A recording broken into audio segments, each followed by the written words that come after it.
صلی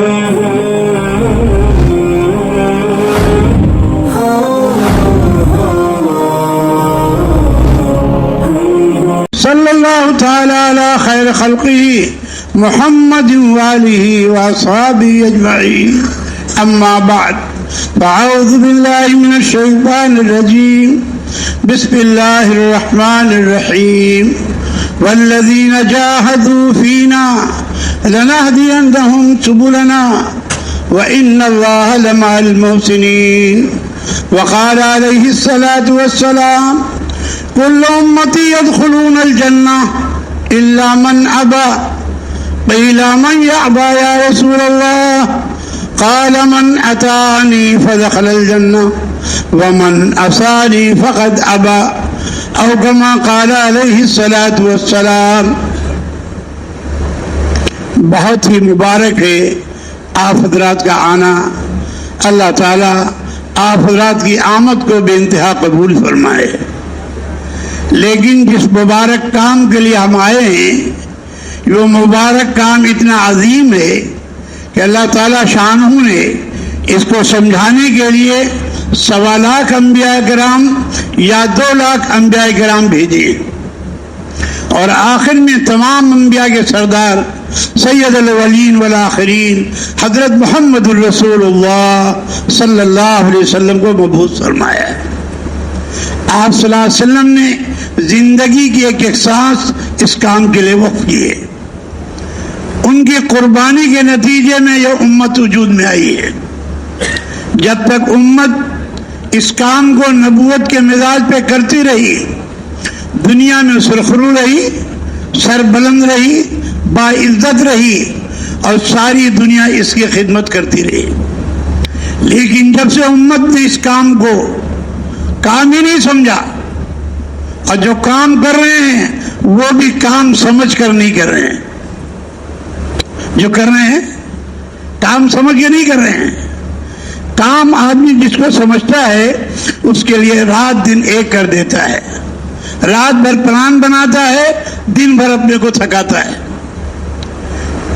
کسی تاجر کو آپ دیکھ لیں, کسی کاروباری کو دیکھ لیں, کسی حاکم کو دیکھ لیں, کسی ملازم کو دیکھ لیں, اس نے اس کو کام بنا رکھا ہے لیکن ابھی ہم نے کام نہیں بنایا.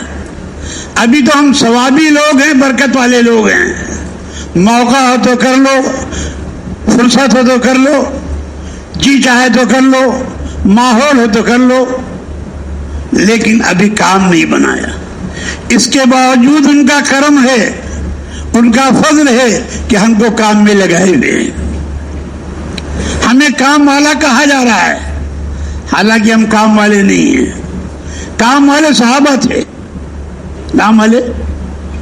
کام والے اس لیے سے حضرت صدیق اکبر رضی اللہ عنہ شاہد فرماتے ہیں اس امت کے اگلے لوگ اس وقت تک کامیاب نہیں ہوں گے جب تک اپنے پچھلوں کی نقل نہ اتاریں. اور پچھلوں سے مراد کون ہے؟ ارے بولو. یہی قول امام مالک کا بھی ہے. امام مالک رحمۃ اللہ علیہ فرماتے ہیں اس امت کے اگلے لوگ اس وقت تک کامیاب نہیں ہوں گے جب تک اپنے پچھلوں کی نقل نہ اتاریں.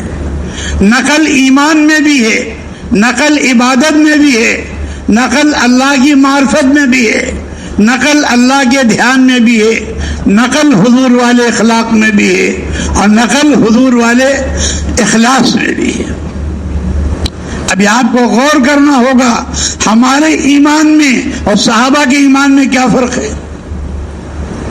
وہ تو مسجد آ گئے ہیں اور محلے والے سارے کہہ رہے ہیں ابو دردہ آگ لگ گئی, سب گھر جل گئے اور آپ کا بھی جل گیا. ابو دردہ کہہ رہے ہیں میرا نہیں جلا, میرا. دوسرے نے کیا خبر دی, نہیں ابو دردہ سارے گھر جل گئے, آپ بھی جل گیا, کیا میرا نہیں جلا. تیسرے نے آگے خبر دی میاں سب کے جل گیا, آپ کی جل, میرا نہیں جلا. آپ جتنے حیدرآبادی بیٹھے ہو اب ایک ٹیلی فون آ جائے کہ گھر میں یہ ہو گیا وہ ہو گیا, پھر دیکھیے ہمارا کیا اجر ہوتا ہے. کس گاڑی سے چاہے وہ جائیں اور کس ٹرین سے چاہے چلے جائیں. کیوں؟ ہمارے ایمان میں ان کے ایمان میں کتنا فرق ہے. ان کا ایمان آیا تھا قربانی سے، اور ہمارا ایمان چل رہا ہے راحت سے. ہمارا ایمان چل رہا ہے. تو جو کام قربانی چاہتا ہے وہ راحت سے. اگر راحت مطلوب ہوتی تو سب سے زیادہ راحت آپ صلی اللہ علیہ وسلم کو دی جاتی. آپ خود فرماتے ہیں اس راہ میں جتنا مجھ کو ستایا گیا کسی اور نبی کو، اس راہ میں جتنا مجھے ڈرایا گیا کسی اور نبی کو. ہم تو انہی کی نائب ہیں. ارے بولو. پھر ہمارے ذہن میں پورا دین نہیں ہے. دین 5 چیزوں کا نام ہے. ایمانیات میں بھی کمال ہو، عبادات میں بھی کمال ہو، اخلاقیات میں بھی کمال ہو، معاملات میں بھی کمال ہو، اور معاشرے میں بھی کمال ہو. اور سب کی حدیں بیان کر دی گئی. فرمایا جب بھلائی تجھے خوش کر دے اور برائی تجھے غمگین کر دے تو سمجھ لے کہ تم مومن ہے. آپ جتنے حضرات بیٹھے ہیں سب کے جیبوں میں اتنا بڑا بڑا موبائل ہے. ادھر آپ نے نیکی کمایا اور ادھر بٹن چلا، ساری نیکی صاف. عرب شراب کے عادی تھے، ایک اللہ کا امر آیا سب نے مٹکو توڑ دیا. کسی گھر میں شراب کا مٹکا نہیں رہا. اس سے زیادہ محبوب آپ کا موبائل نہیں ہے. لیکن آپ نے اتنا اہم قرار دیا ہے کہ مشورے والے بھی بغیر موبائل کے نہیں بیٹھتے. آپ بکتے رہیے، آپ کی بات کون مانے گا؟ بزرگوں کا دستور یہ رہا کہ جس چیز کو انہوں نے کہا پہلے کر کے دکھایا. ایک بڑھیا آئی ہمارے بزرگوں کے پاس کہ میرا بیٹا گڑ بہت کھاتا ہے، آپ اسے منع کر دیجئے. کہا کل آنا. کل جو لے کر آئی تو کہہ دیا کہ بیٹا گڑ مت کھایا کرو.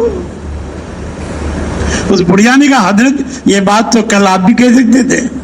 کہا میں خود گڑ کا عادی تھا، میں نے طے کیا میں نہیں کھاؤں گا تو اس کو منع کیا. انبیاء عملی نمونہ بن کر آئے. انبیاء عملی نمونہ بن کر آئے، جو کہا کر کے دکھایا. اگر صحابہ کے پیٹ پہ ایک پتھر ہے تو آقا کے پیٹ پہ 2 پتھر ہے. یہ ہمارے پہلی سب کے لوگ اگر ان کا گشت چھوٹا، ان کی تعلیم چھوٹی، ان کی تسبیحات چھوٹی، ان کی تلاوت چھوٹی، ان کی تہجد چھوٹی، ان کا مقامی کام چھوٹا تو یہ لاکھ تقریر کرتے رہے ہیں، بات وہی رہ جائے گی. شاہ عبد القادر جیلانی رحمۃ اللہ علیہ ہندوستان کے بڑے پیر کہلاتے ہیں. مریدین کا مجمع تھا. حضرت بیٹے تسبیح پڑھ رہے تھے، ہر جگہ کچھ منہ لگے ہوتے ہیں.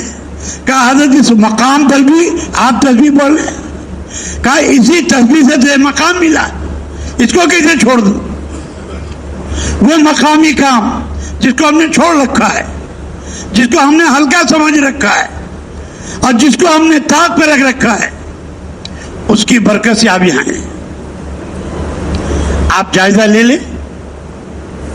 حضرت فرماتے ہیں، ہمارے حضرت بار بار فرماتے، ہر پرانا اپنے علاقے میں 4 مہینے پیدل لگائے، بنجر بستیوں میں لگائے، خوب خرچہ کرے، اور ایک ایمان والے کی خوشامد کر کے اس کو مسجد میں لائے.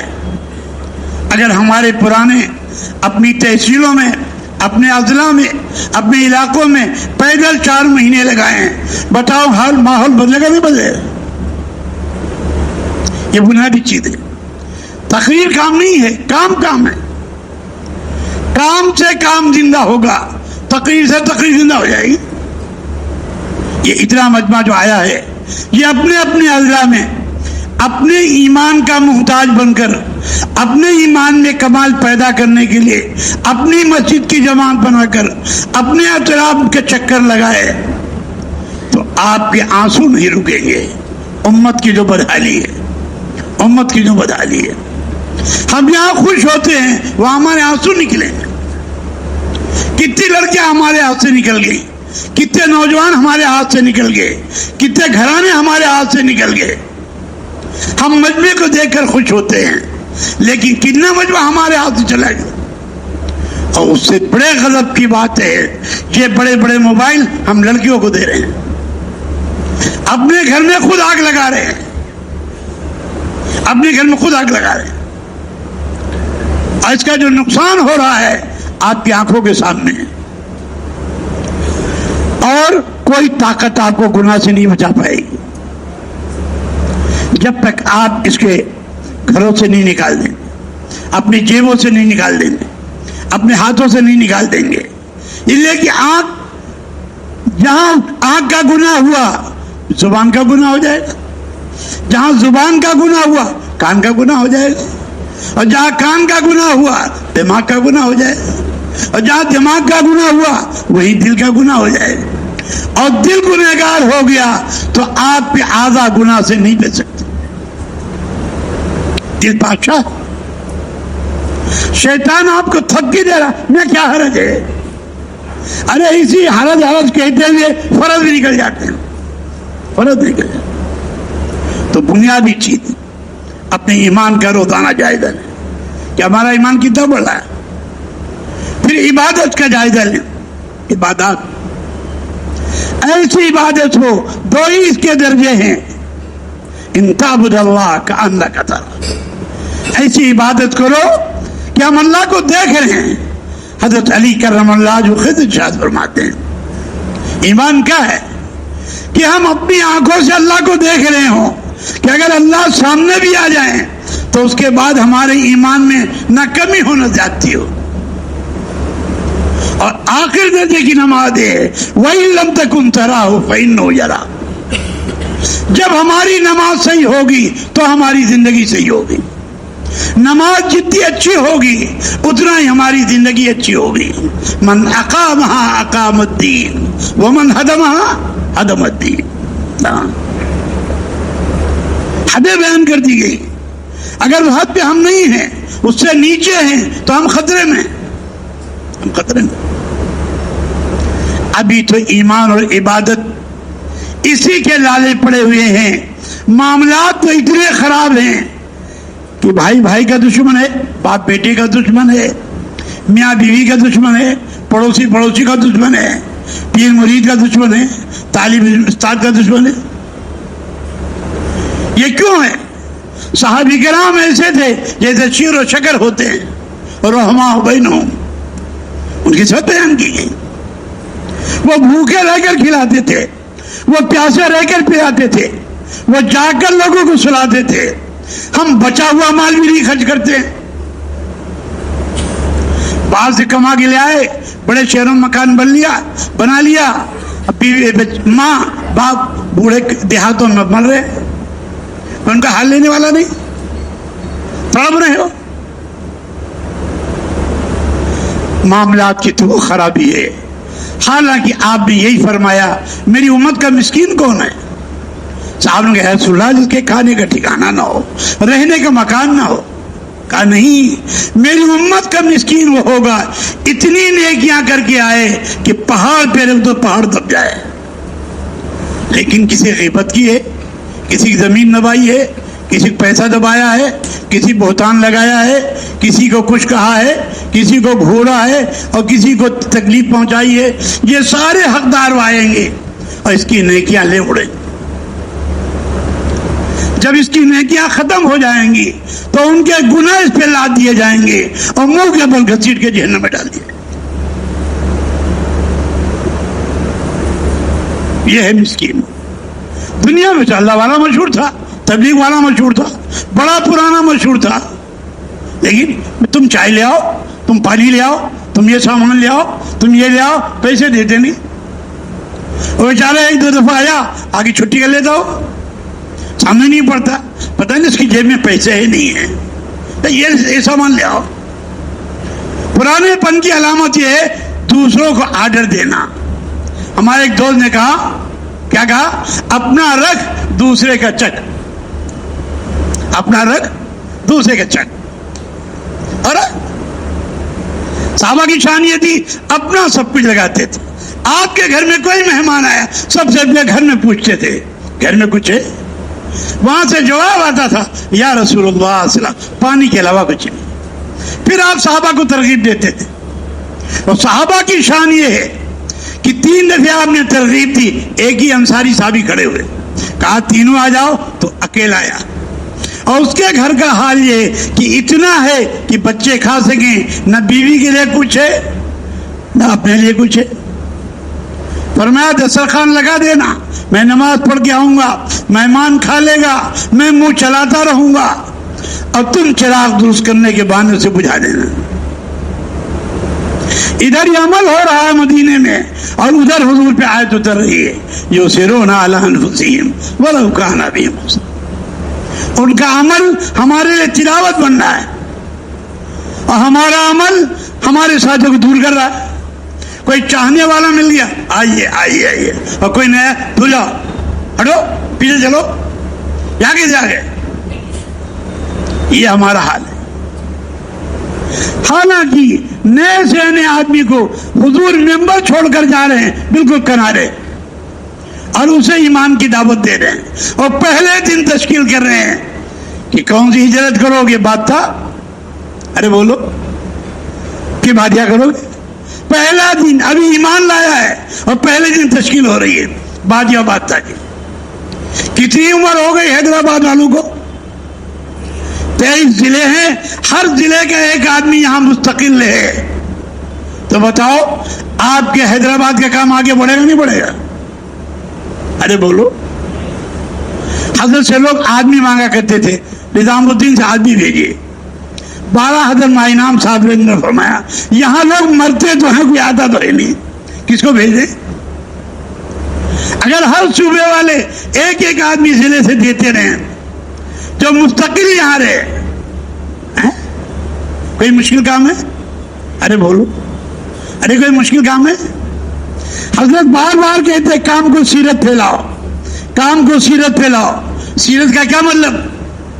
حضور کے زمانے میں 3 ترتیبیں تھیں, ایک صدیقی ترتیب, ایک فاروقی ترتیب, اور ایک عام صحابہ کی ترتیب.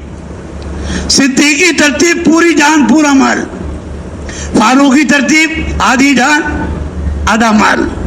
عام صحابہ کی ترتیب تہائی کی تھی, 4 مہینے اللہ کے راستے کے, 8 مہینے کی ترتیب آدھا دن گھر کا آدھا کاروبار کا, آدھی رات گھر کی آدھی مسجد کی.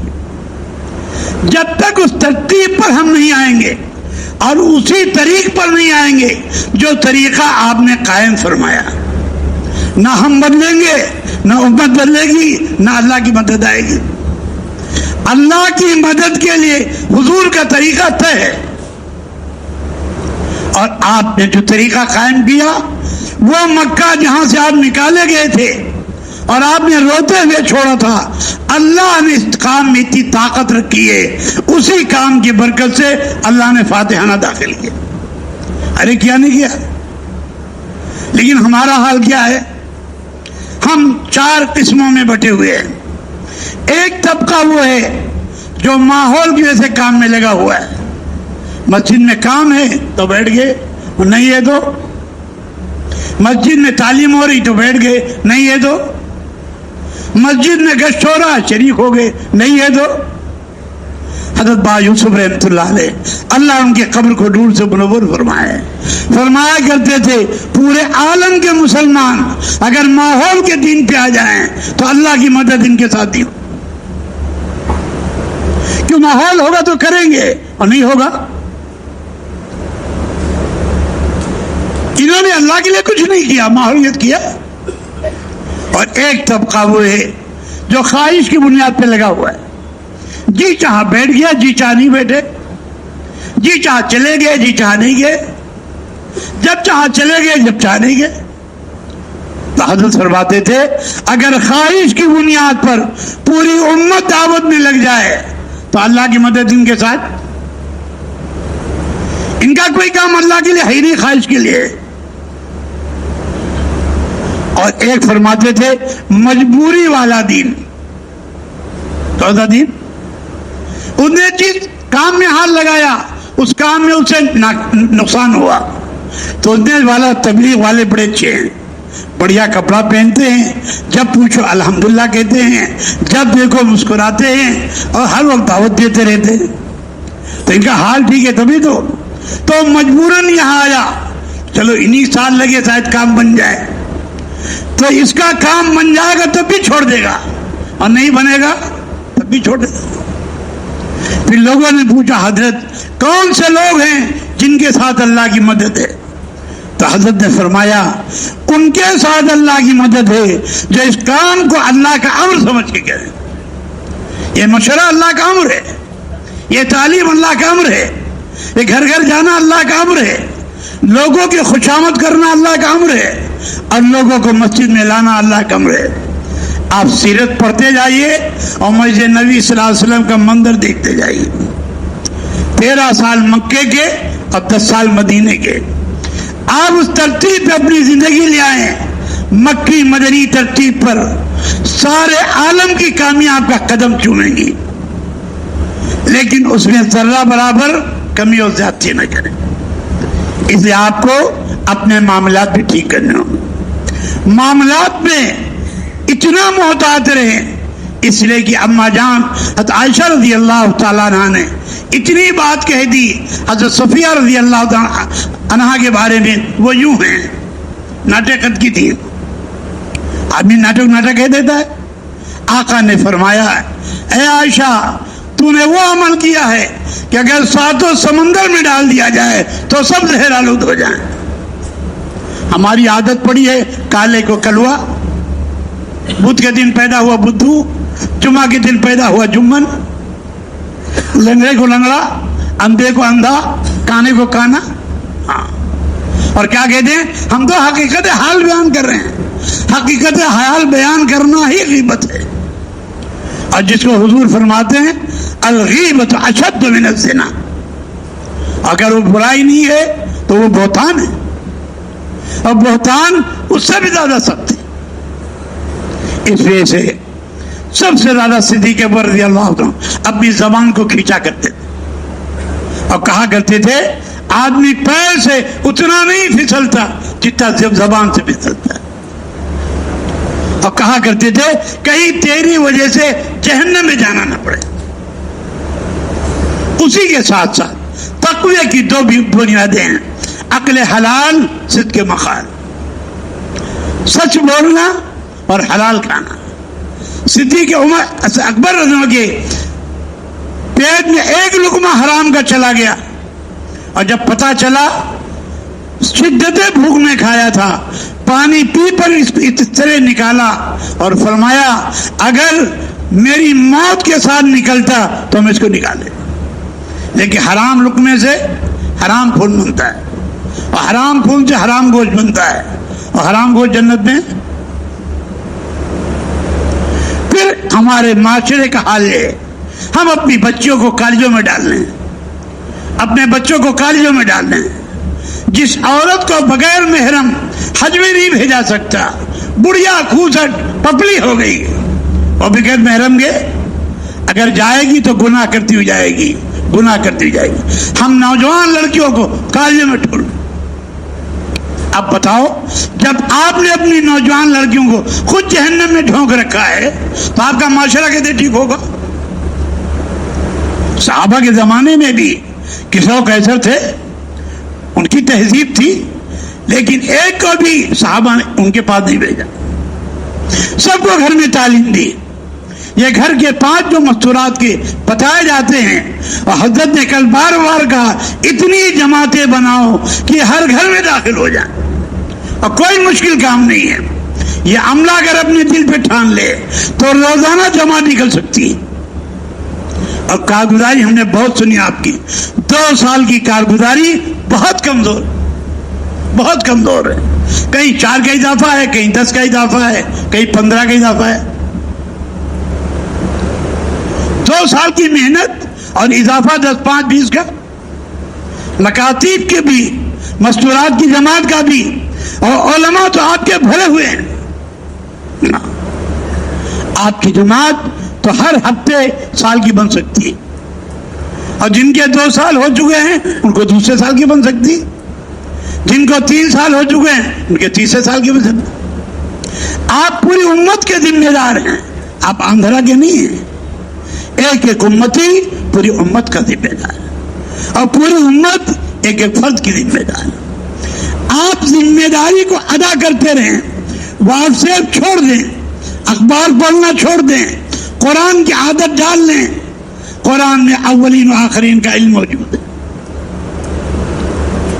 حضرت با الیاس رحمۃ اللہ علیہ، اللہ ان کی قبر کو نور سے منور فرمائے، فرمایا کرتے تھے میں نے تمام اوراد اذکار کا تجربہ کیا، لیکن تہجد میں اٹھ کر قرآن کو دیکھ کر پڑھنے سے جو قرب خدا بندی ملا کسی اور عمل سے. اگر یہ عملہ تہجد کا عادی ہو جائے اور تہجد میں اٹھ کر قرآن پڑھنا شروع کرے تو روزانہ ایک منزل پڑھ سکتا ہے. اب ایک جماعت 200 سال لگا کر آئی، میں نے اس کی کارگزاری سنی.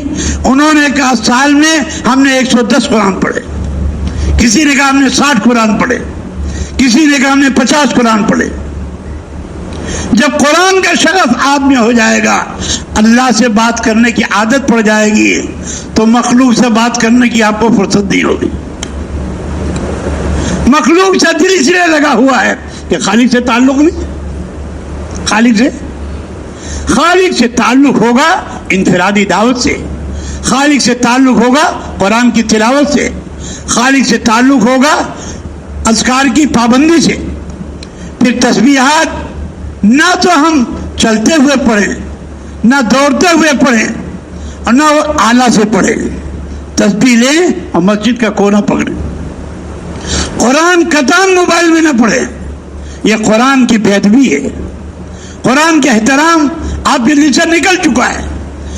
آپ اس کے چکر میں نہ پڑیں. آپ تو وہ طریقہ اختیار کریں جو اللہ کے رسول نے اختیار کیا، صحابہ نے اختیار کیا، تابعین نے اختیار کیا، اور اللہ والوں نے اختیار کیا. قرآن ہاتھ میں لیں اور آپ کا دل رو رہا ہو، اے اللہ کہاں میرے گندے ہاتھ اور کہاں تیری پاک کتاب، اے اللہ کہاں میری گندی آنکھیں اور کہاں تیری پاک کتاب، کہاں ہے میری گندی زبان اور کہاں تیرا پاک کلام. زبان سے لفظ بعد میں نکلے گا، آنسو پہلے نکلیں گے. صحابہ جب قرآن کو لیتے تھے سر پہ رکھتے تھے، آنکھوں سے لگاتے، سینے سے لگاتے تھے، اور کہتے تھے ہذا کلام ربی، ہذا کلام ربی، ہذا کلام ربی. جتنی عظمت اللہ کی دل میں ہوگی اتنا ہی آپ کو مزہ ہے. کسی کو بادشاہ سے ملنے کا وقت مل جائے تو چپراسی سے بات کرے گا؟ ارے بولو، بولنا نہیں، ارے کرے گا. رب العالمین کا کلام، یہ دعوت کا کام، نبوت کا کام، نبوت ہی کے مزاج پہ چلے. اگر ایک دن بھی آپ کی تسبیح چھوٹ جائے، تلاوت چھوٹ جائے، پہلا گز چھوٹ جائے، دوسرا گز چھوٹ جائے، تو آپ کے آنکھیں آنسو ہیں. ہمارے مفتی الدین صاحب رحمۃ اللہ علیہ، اللہ ان کی قبر کو نور سے منور فرمائے، شیخ الحدیث سے پرانے دروازے داخل ہوئے. ہاؤس پہ میواتی بیٹھا وضو کر رہا تھا، جیب میں ہاتھ ڈالا تو مسواک نہیں تھی. مفتی صاحب کہنے لگے، اس کی چیخ نکل گئی، ہائے میری 70 گنے والی نماز تو. کہا میں ہزاروں دفعہ حدیث پڑھا چکا تھا، لیکن اس میواتی نے مجھے حدیث کی عظمت سکھائی. عمل چھوڑنے پہ اگر آپ کو غم نہیں ہے، آپ کو رونا نہیں آتا ہے، تو یاد رکھو ہمارے دل میں عمل کا احترام نہیں ہے. ہر عمل کے ساتھ اللہ نے قید لگائی ہے، ایمان و احتساباً. اب اندازہ لگاؤ کس اہتمام سے ہم بیان میں بیٹھتے ہیں، کس اہتمام سے ہم تعلیم میں بیٹھتے ہیں. ہم نے ماں سعید احمد صاحب رحمۃ اللہ علیہ کو دیکھا، حاجی عبدالوہاب صاحب جب وہ تشریف لاتے تھے آ کر تعلیم کے حلقے میں بیٹھتے تھے. آج بھی دیکھتا ہوں ہمارے حافظ منصور صاحب تشریف لاتے ہیں، تعلیم میں کرسی کے پاس بیٹھتے، جب تک تعلیم پوری ہوئی اٹھتے نہیں ہیں. ہم مرکز میں آ کر بھی مرکز کے عمل میں شریک نہیں ہوتے. ہم تو سمجھتے ہیں ہم تو اس سے عبور کر چکے ہیں، یہ منزلیں ہماری طے ہو چکی ہیں. ارے میاں ہماری منزل اس وقت تک عبور نہیں ہوئی جب تک ایمان کامل پر خاتمہ نہ ہو. ہاں، اور مقامی کام کی کوتاہی یاد رکھو آپ کو آگے کے درجات سے روک دے. اور خطرہ یہ ہے کہ آپ کا آگے بڑھنا یہ آپ کی ہلاکت کا ذریعہ بن جائے. روزانہ کا کام حضرت فرمایا کرتے تھے اس کام کی کوتاہی ہم اپنے کو موجب عذاب سمجھیں.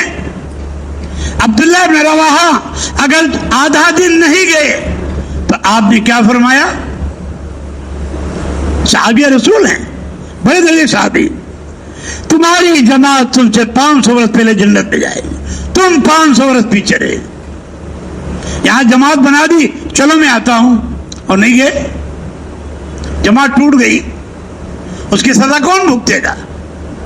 اور جس کام کے لیے آپ رکے ہیں وہ کام تو اللہ ہونے نہیں دے گا. جو کام بنانا اللہ کا کام ہے. آپ رکنے سے کام نہیں ہوگا، نہ آپ کے کرنے سے ہوگا، کام تو اللہ کی مدد سے ہوگا.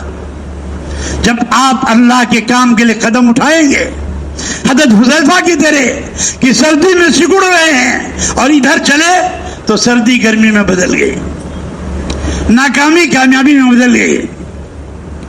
تو صحابہ کی سیرت پر کام جب آئے گا جب ہم حیات الصحابہ روزانہ پڑھیں گے.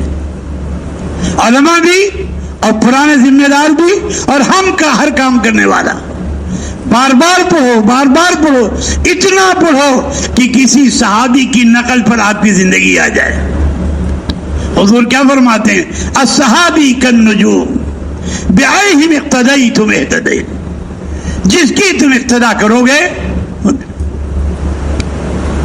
اب جب آپ اپنے معاشرے کو بدلنے پہ آئیں گے تو لوگ آپ کو پاگل کہیں گے، نادان کہیں گے، پتہ نہیں کیا کیا کہیں گے. آپ سنتے رہیے اور سیرت پہ آتے رہیے. جس دن آپ سیرت پہ آ جائیں گے وہ جو نادان کہنے والے وہ خود کہیں گے عقل مند یہی، سمجھدار یہی ہے. انہوں نے اپنی بچیوں کی عزت کی حفاظت کی، بالی ہوئی شادی کر دی، اپنے گھر چلی گئے. اور جو کالج میں پڑھا رہے ہیں ابھی انٹر ہوا ہے، ابھی لنٹر نہیں پڑھا ہے، ابھی بی اے نہیں ہوا ہے، ابھی ایم اے نہیں ہوا، اور ایم اے ہوتے ہوتے 30 سال ہو گئے، 35 سال ہو گئے.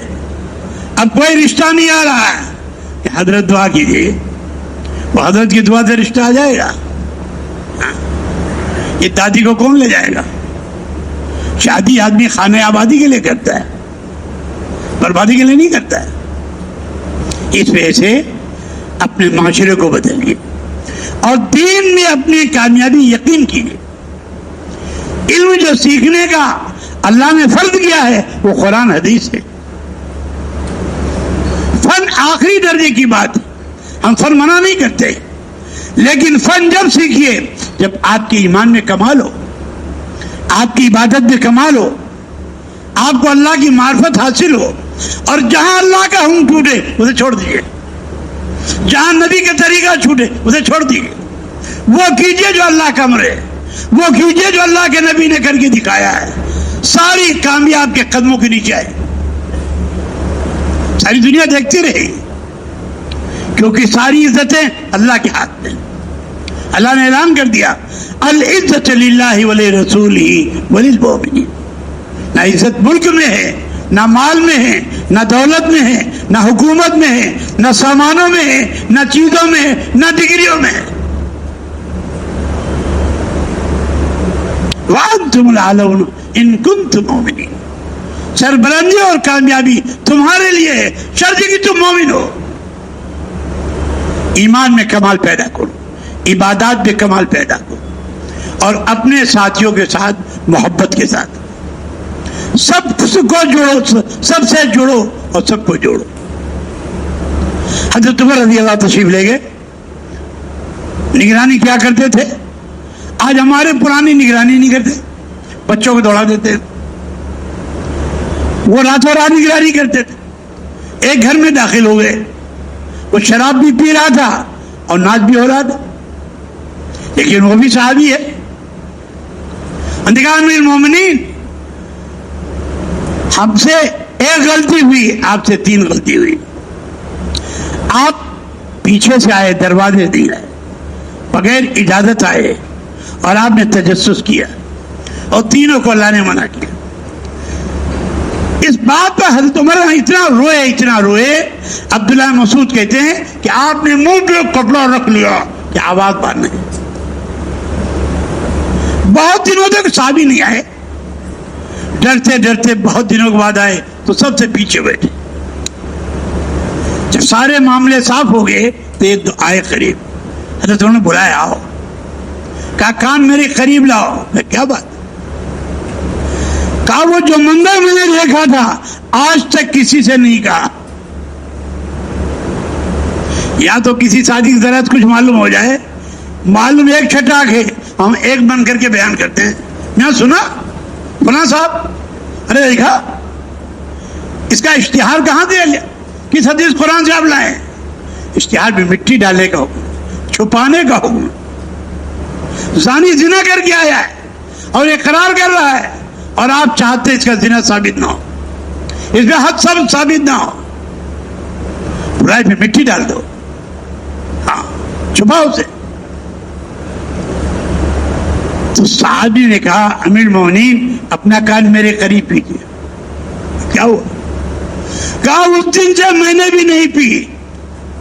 یہ اصلاح کا طریقہ، شور بچانا اصلاح کا طریقہ نہیں ہے.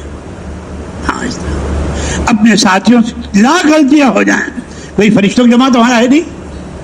مرکب من الخطا والنسیان ہو گئی. اب غلطی وہ آپ کے سامنے اس نے کی ہے، توبہ آپ کے سامنے نہیں کرے گا. وہ توبہ کر کے جنت میں چلا جائے گا اور آپ غیبت کر کے جنت میں چلے جائیں. مجلس لگی ہوئی ہے، ایک کی ریا خارج ہو گئی. امیر المومنین تھے، کہا جاؤ ادھر کر کے آؤ. فوراً دوسرے صحابی نے کہا امیر المومنین اگر ہم سب وضو کر لیں. کہا بہت اچھی بات ہے. اپنے ساتھیوں کو نبھانا، ان کو لے کے چلنا، اور کوئی آ کے کسی کی شکایت کرے جب تک فریق ثانی کی تحقیق نہ ہو جائے کوئی فیصلہ مت کرنا. شیخ سعدی رحمہ کہتے ہیں ایک آدمی آیا، اس کی آنکھ پھوٹی ہے، خون بہ رہا ہے، فریاد کر رہا ہے. کہا اس کی مدد مت کرو، تحقیق کرو، ہو سکتا دوسرے کی دونوں آگے پھوڑ کے آیا ہو، یہ ظالم ہو مظلوم ہو. اس میں جلدی مت کرو، تحقیق کرو، اور اگر کوئی بات ہو گئی ہے اس میں مٹی ڈال دو، پتہ ڈال دو. کام میں لگا رہے گا، آہستہ آہستہ برائیاں ختم ہو جائیں. ہمارا کام کسی کو کاٹنا نہیں ہے، کسی کو الگ کرنا نہیں ہے، کسی سے بدگمانی کرنا نہیں ہے. کیونکہ ہمارے ساتھ جو حملہ ہے وہ انسانوں کا ہے. وہ انسان مرکب من الخطا بننے چاہیے. اسی کے ساتھ ساتھ اپنی عورتوں کا جو کام حضرت نے کل سمجھایا ہے، ایسی پکی نیت کر کے جاؤ کہ ہر مسجد کے اطراف میں 10-15 گھروں کی ایک تعلیم شروع کرانی. اگر آپ کے 100 گھر ہیں تو کم سے کم 4 تعلیم تو یقینی ہو، اور اتنی تعلیم شروع کراؤ کہ کوئی حیدرآباد کا آندھرے کا گھر کب باقی نہ بچے کہ اس کی عورت آپ کی تعلیم میں نہ آ جائے. اور جتنا خرچ آپ شادیوں میں کرتے ہو اس سے احتیاط کرو. شادی سادگی پہ لاؤ، اس کے تینوں نقطے اڑا دو. کرسی میز پہ کھانا سنت نہیں، کھڑے ہو کر کھانا سنت نہیں، دسترخوان لگا کے کھانا سنت، میرج ہال میں شادی کرنا سنت نہیں، مسجد میں نکاح سنت. کیا سنت ہے؟ اور مسجد آپ کے یہاں بنی ہوئی ہے، چھوٹی بھی ہیں بڑی بھی، اور سب کو بلانا بھی سنت نہیں.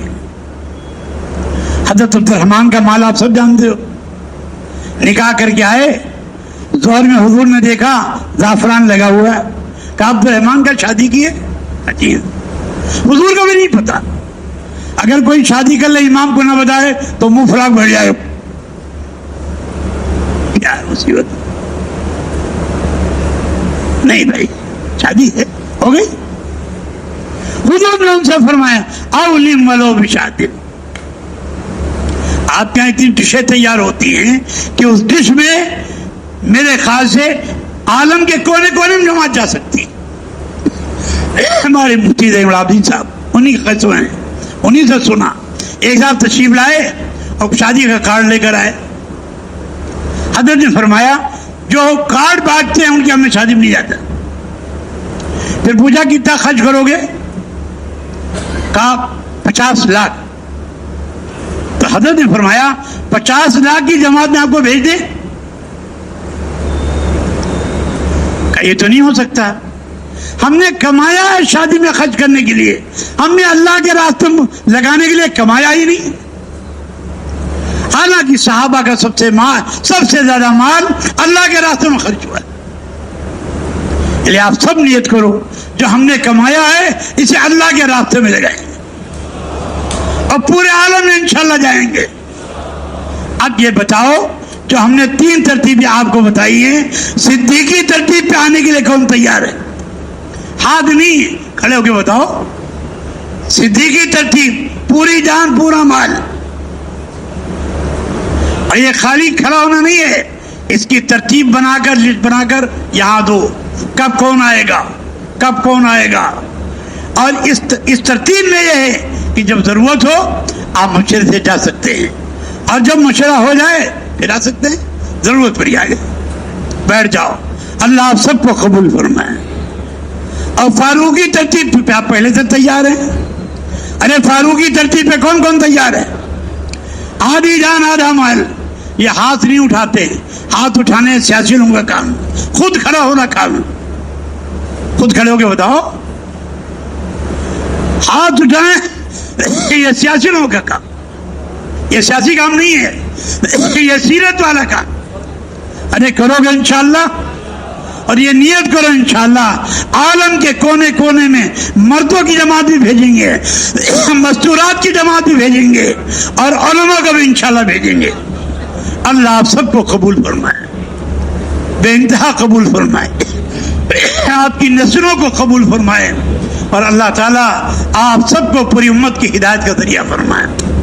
اب تسبیحات پوری کر لیں, مغرب بعد پھر بیان ہوگا, اس کو دھیان کے ساتھ سنیں, اور جو باتیں بتائی جا رہی ہیں ان کو نوٹ کریں, اور نوٹ کر کے جا کر اپنے اضلاع والوں کو جمع کر کے ان کو سنائیں, اور اسی طرح ان کی تشکیل کریں. اور اگلی کارگزاری جب آپ کی 2.5 سال کے بعد ہو تو یہ پتہ چلے اب آندھرا میں کوئی بے نمازی نہیں ہے, کوئی عورت بے پردہ نہیں ہے, اور کوئی مسلمان جو ہے دین سے اور دین کے معاشرے سے ہٹنے والا نہیں ہے. اللہ آپ سب کو قبول کرے.